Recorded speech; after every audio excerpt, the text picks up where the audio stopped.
चलिए फ्रेंड्स, आपने थोड़ा सा टाइटल देख लिया होगा। टाइटल आप पढ़िए, मतलब क्या दिया है आपको, रीअरेंज द फॉलोइंग सेंटेंस। यानी कि हर एग्जाम में आजकल, चाहे 10 एकेडमिक एग्जाम हो या कॉम्पिटिटिव एग्जाम हो, ये वाला जो पैटर्न होता है ये अक्सर आता है। अपने को रीअरेंज करना रहता है। बच्चों ने कभी किया नहीं रहता, कभी कभी तो कंफ्यूज हो जाते हैं, बाकी है ये चीज सरल। ठीक है। अब ये क्या, एग्जाम में क्या करते हैं, एक सेंटेंस को शफल कर देते हैं, यानी कि उनकी प्लेसिंग, पार्ट ऑफ स्पीच की जो स्पेसिंग है वो बदल देते हैं और वो सेंटेंस मीनिंगफुल नहीं लगता। अपने को मीनिंगफुल सेंटेंस बनाना होता है। तो क्या लिखा है, देखिए, road my friend long ago these stories. ठीक है। तो पहले अपन क्या करेंगे, बारी बारी से एक एक चीज चूज करेंगे। तो सबसे पहले क्या आता है, सब्जेक्ट। तो आपने लिखा माई फ्रेंड। ठीक है, माई फ्रेंड आपने लिख लिया।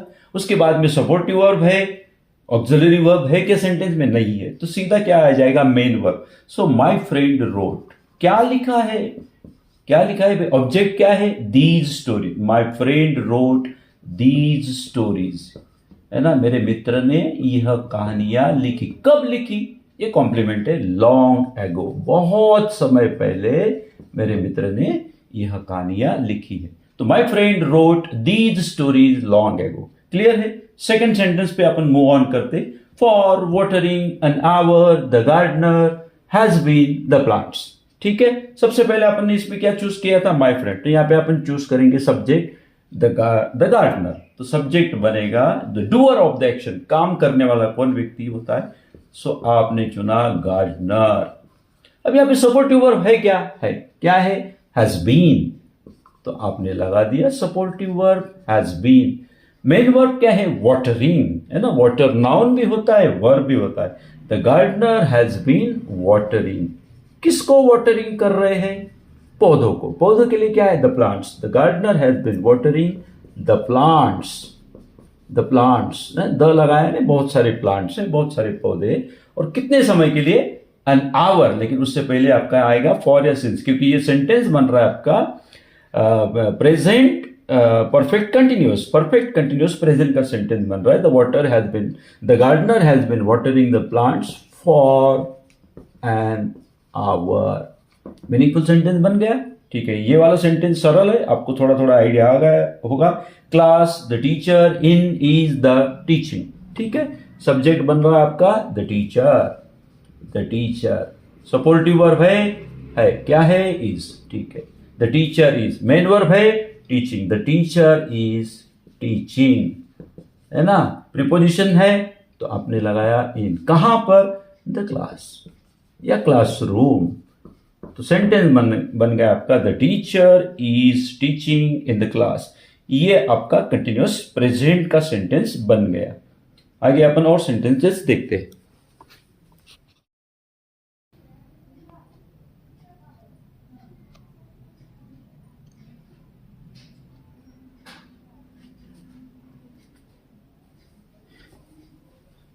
चलिए और अपन और 3 सेंटेंसेस ले लेते हैं।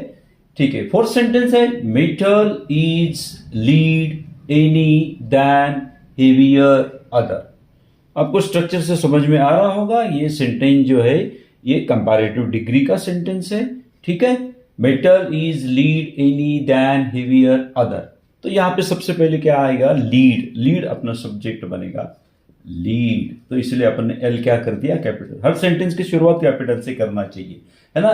भले यहां पे कुछ भी दिया होगा, क्योंकि ये बाद में लिखा है इसलिए उन्होंने स्मॉल में लिखा है, लेकिन अपने को कैपिटल से सेंटेंस की शुरुआत करनी चाहिए। ये कभी कभी स्टूडेंट्स द्वारा मिस्टेक हो जाती है, तो इसको ध्यान रखेंगे आप। लीड, फिर क्या लिखेंगे, supportive verb is.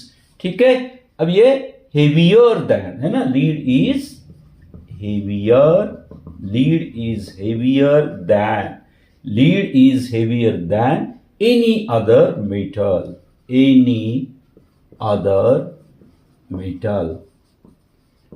Lead is heavier than any other metal. Lead ये जो धातु है या मेटल है, ये किसी और अन्य मेटल से भारी है ना। Lead is heavier than any, it's a sentence of comparative degree. ठीक है, ये वाला आपको समझ में आ रहा होगा। Lift box I the can. लेकिन आपको यहां पे एक चीज की खास ध्यान रखना है, यहां पे क्वेश्चन मार्क दिया है, यानी कि you have to make this sentence in a comparative form or interrogative form. Interrogative यानी प्रश्नवाचक अपने को सेंटेंस बनाना है। और जब भी अपन इंटरोगेटिव सेंटेंस बनाते हैं, प्रश्नवाचक वाक्य बनाते हैं, तो सबसे पहले आपका मॉडल है ये सपोर्टिव वर्ब होता है, वो पहले लगाता है। तो नेचुरली पहले आएगा can I.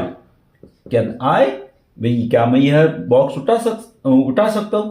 Can I lift, can I lift the box. और आपको अगर क्वेश्चन मार्क दिया है तो क्वेश्चन मार्क भी लगाना है।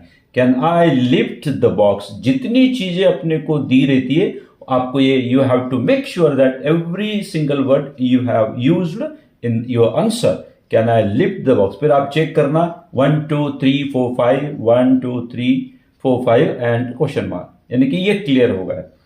Right he hand can with either, ये लग रहा है सिंपल लेकिन थोड़ा सा मुश्किल है।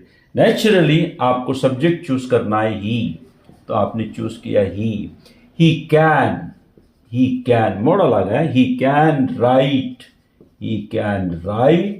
With, he can write with either hand या ईदर हैंड, ठीक है।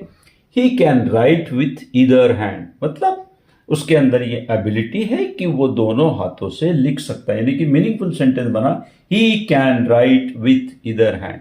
ठीक है, आपको समझ में आ गया होगा। अब कमेंट करके बताना कि आपको एग्जैक्टली कौन सा ग्रामर पढ़ना है और एग्जैक्टली क्या प्रिपरेशन करना है। According to your requirement I will make the video.